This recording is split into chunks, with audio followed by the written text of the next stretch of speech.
어, 자, 지난 시간에 우리가 유럽 중세에 대해서 이야기를 했습니다.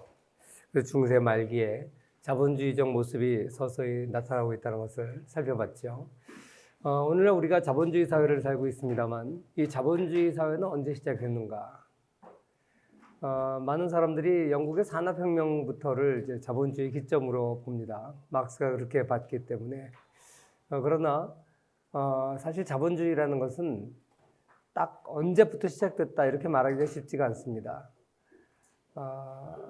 캐피탈리즘, 자본주의를 캐피탈리즘이라고 영어로 얘기하는데 이즘이라는 것이 붙었으니까 어느 한 사람의 사상 같은데 그렇진 않습니다. 막시즘 그러면 막스가 만들어낸 사상이죠. 캐피탈리즘은 캐피탈이 만들어낸 거 아니잖아요. 그죠? 캐피탈은 사람 이름이 아니잖아요. 이번 학기에 경제사를 공부하면서 캐피탈리즘이라는 것은, 자본주의라는 것은 오랜 세월을 거쳐서 서서히 나타나게 된 어떻게 보면 자생적 질서고 인류 문화의 유산이다 이렇게 볼 수가 있어요. 원시 시대에 배타적 소유권 제도가 생겨나면서 농경혁명이 시작되고 그 다음에 세계적으로 여러 다른 지역들에서 계속 상품 경제가 서서히 확대되고 있었는데 특히 유럽 같은 데서 이제 자본주의의 명예가 나타나기 시작했죠. 그래서 중세 말기에 중세적 요소가 상당히 사라지고 이제 자본주의적 요소가 나타나기 시작했다 이런 얘기를 했었죠. 그 중에서도 가장 오늘날 자본주의적 요소가 많이 나타나게 된 지역이 지중해 연안의 도시국가들입니다. 그리스도 지중해 연안에 있는 도시국가고 거기서 무역이 많이 발전했었다는 건 다 얘기했었죠. 그런데 이 중세 말기에 베네치아가 오늘날 자본주의에 상당히 비슷한 모형으로 이제 발전을 하기 시작합니다.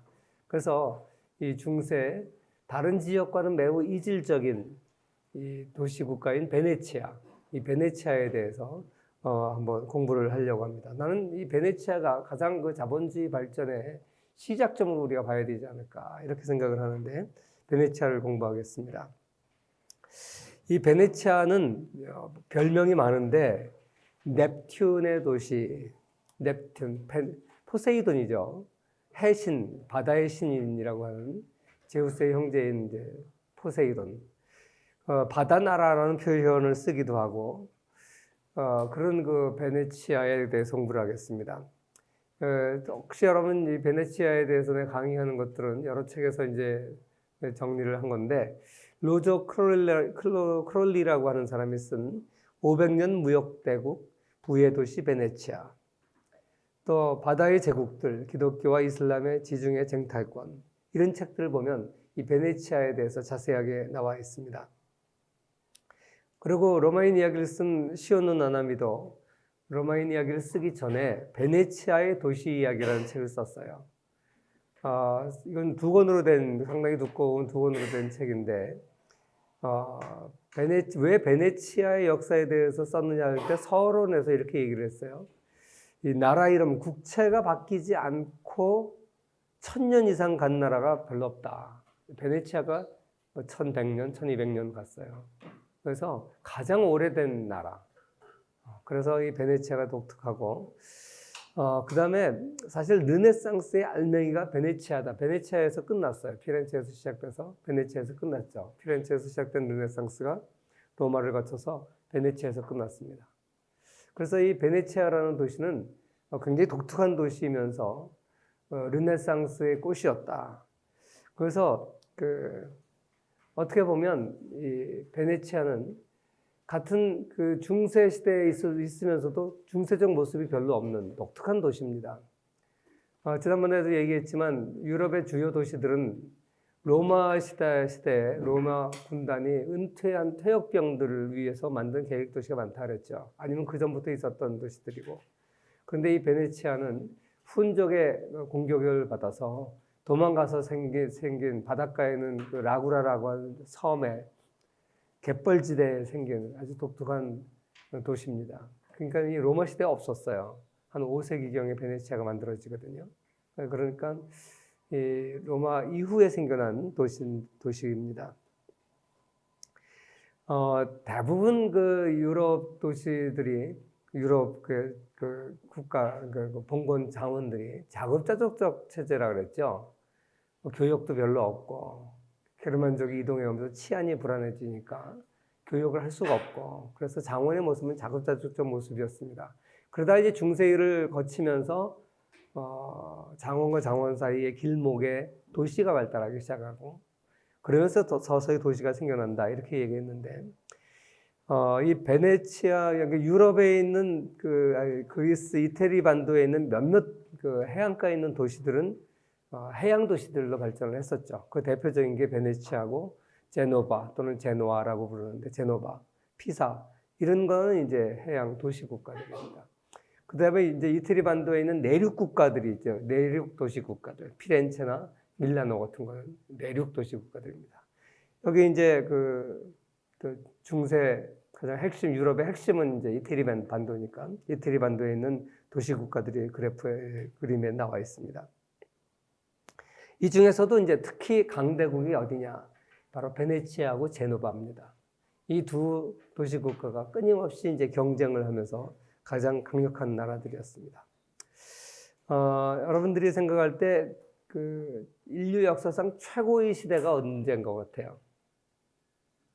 뭐 인류 역사상 제일 화려했던 시대, 최고의 시대. 오늘날 미국 문명인가? 로마 문명? 사람마다 뭐 보는 사람마다 시각이 다르겠죠. 뉴욕 타임즈가 그 설문조사를 했어요. 최고의 시대가 언제일까? 근데 1등으로 나온 게 16세기 베네치아라고 그랬어요. 그 르네상스가 왜 베네치아에서 끝났냐? 가장 잘 살았기 때문에, 화려했기 때문에. 그래서 우리가 지금 아는 것보다 이 베네치아라는 도시국가는요, 비록 조그만 도시국가지만 이때 당시 중세 말기에 가장 잘 살았던 나라입니다. 아까도 이제 베네치아의 별명에 대해서 얘기했지만 시오노 나나미는 도시, 바다의 도시라 그랬고 로즈 클로리는 바다 나라, 다 바다가 들어가요. 사실 도시예요. 그런데 국가예요. 도시 국가니까. 유럽과 동방의 두 경제 체제를 돌아가게 하는 톱니바퀴다. 유럽의 신성로마 제국이라든지 동로마 제국, 그 뒤를 이은 신성로마 제국, 또 이제 서로마, 그 다음에 이제 동쪽의 터키, 오스만 터키, 이 양쪽 동서양을 돌아가게 하는 톱니바퀴다. 중개 무역을 많이 했죠. 세계를 소통케 하는 통역자다. 이 베네치아의 수도 리알토 다리에 가보면 세계 모든 언어가 들렸다 그래요. 동부지중해의 지배자다. 500년 동안 동부지중해 지배자였다 그러고 기독교 세계의 수호자. 사실 오스만 터키가 끊임없이 동방을 공격을 해 들어왔는데 사실 베네치아가 해상 지역을 장악하고 이걸 막지 않았으면 불가능했을 겁니다. 아마 기독교는 이슬람화 됐을 겁니다. 그래서 기독교 세계의 수호자라는 별명이 붙은 거죠. 물론 4차 십자군 나중에 이제 비잔티움이 몰락하기 전까지는 비잔티움, 동로마 제국이 있을 때는 거의 힘을 많이 썼지만 특히 동로마 제국이 몰락한 다음부터는 베네치아가 그 역할을 많이 했습니다. 이 조그만 도시국가 베네치아, 인구가 그 섬에만 살 수 있는 인구는 15만밖에 되지 않아요. 그런데 이제 여러 지역을 점령하고 있었기 때문에 전체로 따지면 한 600만 정도 됐었다 그러고 그리고 그 국력이 프랑스랑 맞먹었다 그러고 그런데 가운데 있어서 이제 양쪽을 이제 중재를 하다 보니까 이슬람하고도 끊임없이 교류를 했어요. 사실 기독교권하고 이슬람교하고 서로 원수가 돼가지고 서로 교류를 안 했었는데 이슬람권에서도 베네치아를 통해서 기독교권과 교류를 했습니다. 그러니까 이런 독특한 나라가 베네치아입니다. 그래서 이렇게 동양권, 아시아권과 중개무역을 했던 베네치아고 그리고 베네치아의 또 한 가지 특징은 뭐냐면 경제인들이 나라를 운영한 거예요. 호모 이코노미쿠스, 경제인의 가정을 우리가 주리경제학에서 하죠. 사실 뭐 그 가상의 존재죠. 경제인이라는 것은 모든 것을 이익에 따라서 효용에 따라서 판단을 하고 행동을 하는 그런 이제 가상적인 존재지만 사실 베네치아를 움직이고 있었던 것은 어떤 이데올로기도 아니고 경제적 이익관계라는 거예요. 그래서 독특한 나라라는 거죠. 경제인들이 귀족이고 그 사람들이 국가를 장악하고 그 사람들이 모든 걸 움직이는 독특한 나라다. 베네치아 사람들은 독특한 특징이 몇 가지 있는데 아무래도 바다에서 곤돌라 여러분 알죠? 베네치아에 가면 곤돌라가 많이 있는데 이렇게 낮은 데서는 짝대기 같은 걸 이렇게 밀고 지나가다가 노를 져서 다니고. 베네치아의 주요 성수단입니다.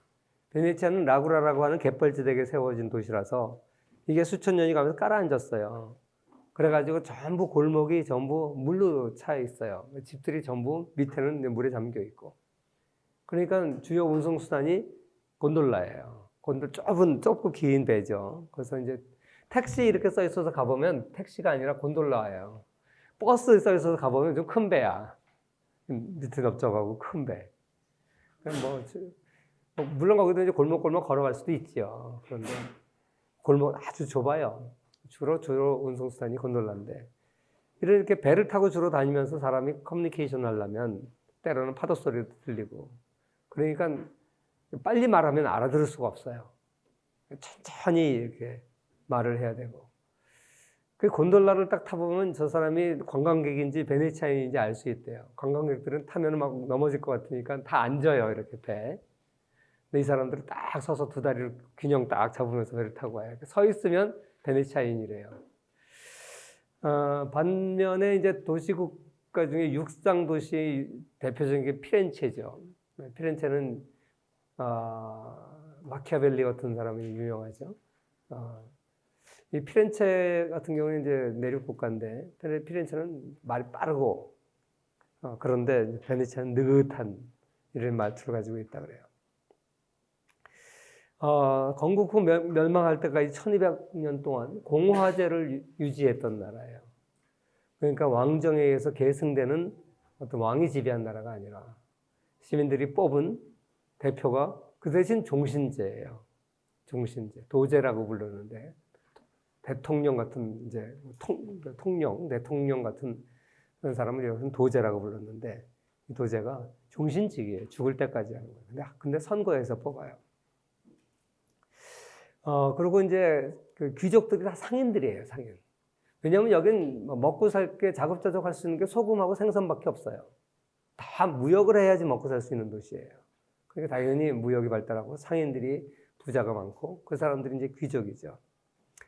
그래서 이제 원로원 의원도 선출로서 뽑고 시대에 따라서 달라지는데 120명에서 200명 정도 되는데 이렇게 재산을 이제 무역을 통해서 얻은 사람들이 이제 귀족들이고 이 시대는 아무래도 전쟁이 많았으니까 그 전사자 가족들에게는 유족 연금을 제공하는 나라예요. 그리고 또 한 가지 특징적인 측면이 뭐냐면 이 자본주의 시장 경제가 자유주의고 개인 소유 사적 소유권이 발달한 지역인데 여기는 제노바하고 다른 점은 뭐냐면 제노바는 굉장히 좀 자유적인 나라예요. 반면에 베네치아는 어느 정도 정부가 상당히 통제를 하는 나라예요. 물론 스파르타처럼 통제를 많이 하지는 않아요. 그 스파르타처럼 무력으로 통치하는 나라는 아니에요. 상인이 통치하는 나라예요. 그런데 이 대형 상선은 다 국유화되어 있어요. 국영 건조창에서 배를 건조해가지고 이건 임대를 해요.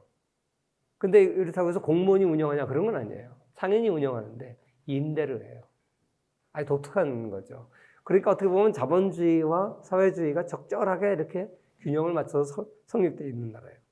작은데 그리고 이제 단거리를 가고 밀 같은 거 수송하고 뭐 이렇게 부가가치가 높지 않은 걸 수송하고 이런 배들은 개인이 소유할 수 있지만 뭐 향료라든지 아주 고가 장거리를 수송하고 장거리를 가는 배들은 다 국영이에요.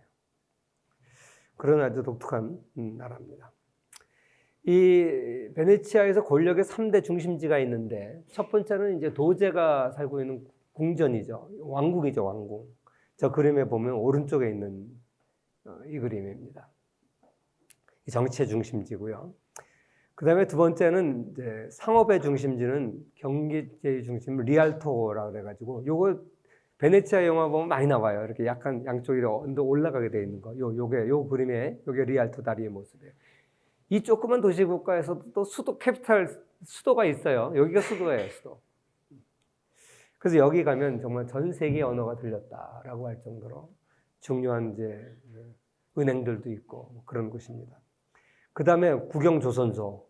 여기 보면 높은 담으로 둘러싸여 있어요.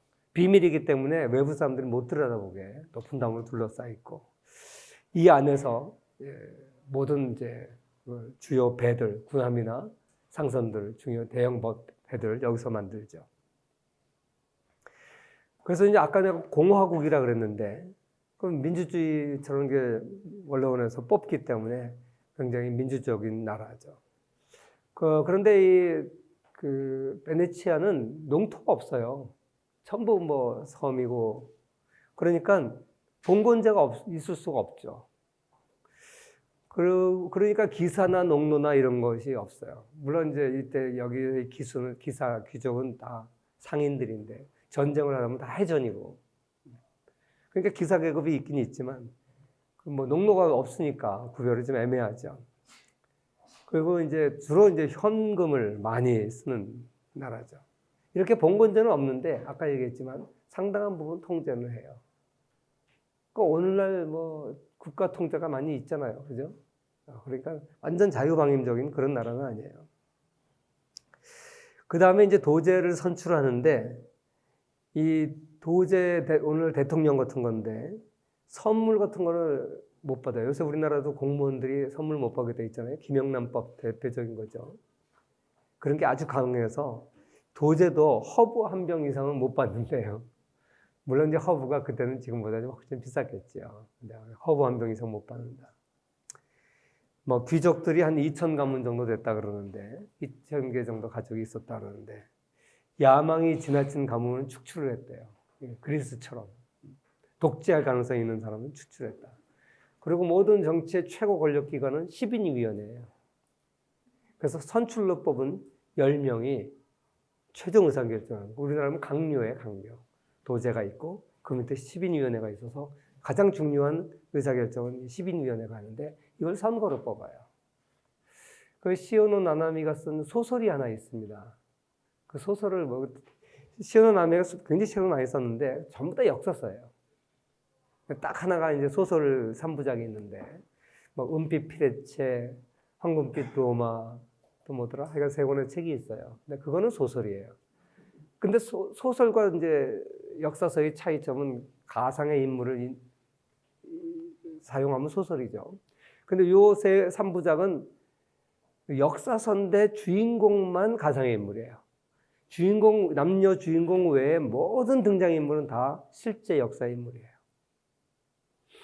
근데 이 남자 주인공은 10인위원회 위원인 사람이고, 여자 주인공은 고급 창녀예요. 중세 사회는 고급 창녀들이 있었습니다. 어느 정도 고급이냐? 상대하는 사람이 귀족만 상대하는, 심지어는 교황의 애인도 있고, 뭐 보르지아 같은 사람은 창녀 애인이 있었죠. 부인도 창녀였고 출신이고. 그 창녀라는 게 지금 우리가 생각하는 뭐 이런 창녀가 아니고, 우리 고려 시대에 황진이 같은 그런 굉장히 그 신분이 높은, 그래서 왕, 귀족들, 교황 뭐 이런 사람만 상대하는 굉장히 고급 창녀가 있었다 그래요. 그 주인공이 여자 창녀예요. 근데 여자 작가가 썼는데 왜 여자 주인공을 창녀로 썼는지 모르겠는데, 아무튼 그 두 사람의 주인공을 제외하고 나머지는 실존 인물들을 다 썼어요. 역사를 기술하는데 재미를 더하기 위해서 이런 기법을 쓴 거죠. 그래서 어떤 살인 사건을 추적하는 과정에서 쭉 나오는데, 아무튼 이 그 주인공이 10인위원회 위원입니다. 이런 독특한 제도를 가지고 있고요. 그리고 하여간 아까도 얘기했지만 경제적인 목표에 맞춰진 정부를 보유한 세계 유일의 나라였다. 크롤리가 부의 도시라는 책에서 이렇게 얘기를 해요. 정치인과 상인 계층 사이에 구별이 없어요. 보통 돈을 벌려면 기업을 하고, 권력을 가지려면 돈하고는 거리가 멀어야 되잖아요. 사람이 돈도 갖고 권력도 가지려고 그러면 사실 오늘날 사회에서도 받아들이지 않잖아요. 그런데 그래서 저번에 정주영 회장이 하도 기업인들한테, 정치관들한테 돈을 많이 뜯겨서 내가 그렇게 많이 돈을 줄 바에 내가 정치하겠다. 그리고 대통령 후보로 나왔다가 실패했죠. 근데 지금 트럼프는 엄청 부자인데, 근데 지금 대통령이 됐어요, 미국 대통령이. 트럼프는 독특해요. 굉장히 부자인데 가난한 사람들의 지지를 받아요. 그리고 경영인인데 노조의 지지를 받아요. 왜? 한미 FTA 다시 해야 된다. 그러면서 막 미국의 노동자를 위한 정책들을 막 내놓고 미국의 경제를 재건하기 위해서 미국 공정 무역 해야 된다. 중국에 싼 물건 못 들어오게 하겠다. 막 그렇게 되니까 노동자들이 열광해. 독특한 사람이에요. 그건 자기는 굉장히 부자고 기업인임에도 불구하고 코스프레인지 모르겠는데 노동자 편인 것, 가난한 사람 편인 것처럼 막 얘기해서 인기를 끌고 있어요. 아무튼 기업인과 정치인은 서로 달라야 된다. 그리고 두 개 다 가지려고 그러면 안 된다. 이게 예외는 있지만 보통 자유민주주의 국가들에서 일종의 놈이랄까 뭐 사람들의 의식 아니겠어요? 그런데 베네치아라는 나라는 이 두 가지가 같아요. 부자들이 권력을 갖고 있는 독특한 나라예요. 어떻게 보면 금권 정치죠. 그리스에서 한동안 했던 금권 정치. 그래서 이 기업가들이 자신을 위해서 운영하는 나라. 그러니까 이 베네치아 관련된 각종 도서를 읽어보면요. 정말 독특한 나라예요. 어떻게 보면 오늘날 좀 그런 면이 있어요. 대통령들이 정상회담을 할 때. 그때 따라가는 사람이 누굽니까? 전부 기업인들이 따라가잖아요. 정말 문재인 대통령도 북한에 갈 때 기업인들 다 데리고 갔고, 뭐, 사우디아라비아 국왕이나 또 왕자나 이런 사람들이 회담하러 한국에 오면, 뭐, 롯데호텔 이런 걸 갖다 통째로 다 빌려요. 아니, 그 많은 객실을 혼자 어떻게 다 써? 뭐, 왕비를 다 데리고 와. 왕비가 아닌 그 왕비라 그러나? 하여간 뭐, 다 데리고 오나? 첩들을. 그게 아니라, 물론 가족들도 많이 데려오더라고요. 거기에 사우디아라비아 모든 경제인들이 같이 따라와요. 그 정상회담하는 사이에 경제 협상을 하죠. 그리고 돌아가면 제일 먼저 이제 자랑하는 게 뭐예요? 내가 이번에 어느 나라에 방문해서 어떤 성과가 있었다 할 때 자랑할 때 거기에 뭐 어떤 경제 협력을 맺었다. 이번에 문재인 대통령이 미국 가서 트럼프 만나서 별로 이렇게 시간을 많이 대화를 못한 모양인데 대량의 무기를 구입해 주기로 했다. 이렇게 트럼프가 자랑을 했어요.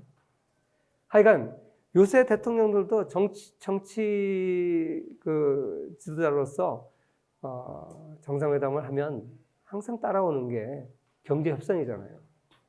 그러니까 어떻게 보면 오늘날에 이미 정치가들의 가장 큰 관심은 뭡니까? 경제가 잘 돼야 정권을 유지할 수가 있어요. 그런데 이 베네치아가 바로 그런 독특한 나라라는 거죠. 이런 거는 최근에 일어난 현상이지 과거에 그렇지 않았거든요. 베네치아는 이렇게 경제인들이 운영하는 독특한 나라다. 자, 아까 이제 정치에 대해서 얘기했고, 이제 경제의 중심지, 리알토 또는 리버알토라 그러는데, 리버알토는 높은 제방이라는 뜻이에요. 근데 여기가 바로 무역의 중심지였고, 세계의 시장이었다 그래요.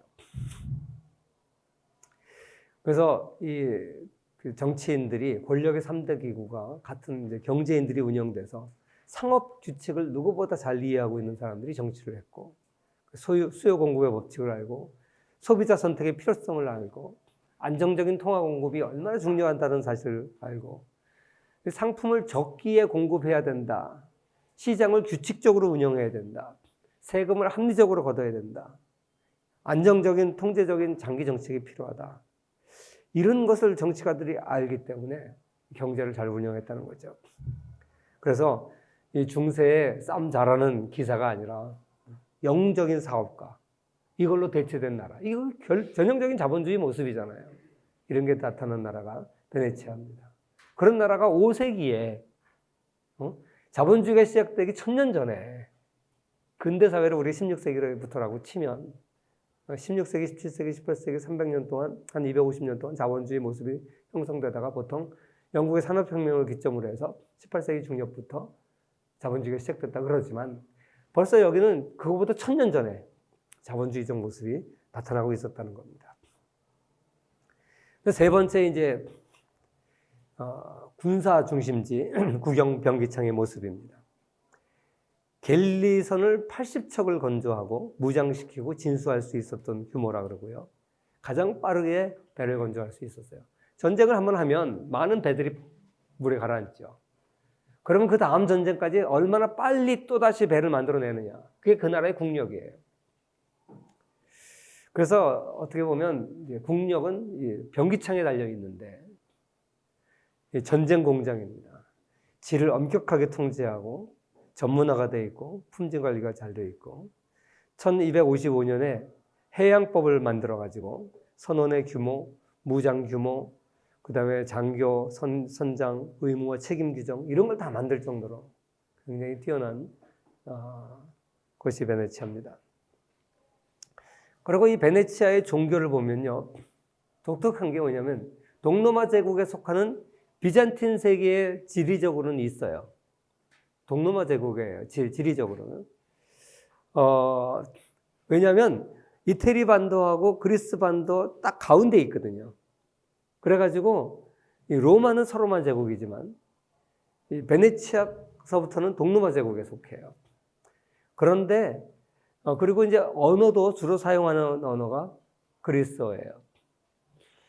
그러니까 서로마 제국은 라틴어를 썼고 동로마 제국은 그리스어를 썼다 그랬죠. 이게 공용어예요. 베네치아는 동로마 제국에 지리적으로 속하고 그리스어를 썼어요. 근데 경계선에 있다 보니까 교회는 또 서로마 제국에 속해 있어요. 로만 캐톨릭의 지배를 받아요. 그러니까 아주 독특한 나라죠. 그 동로마 제국, 서로마 제국에 딱 가운데 있었고.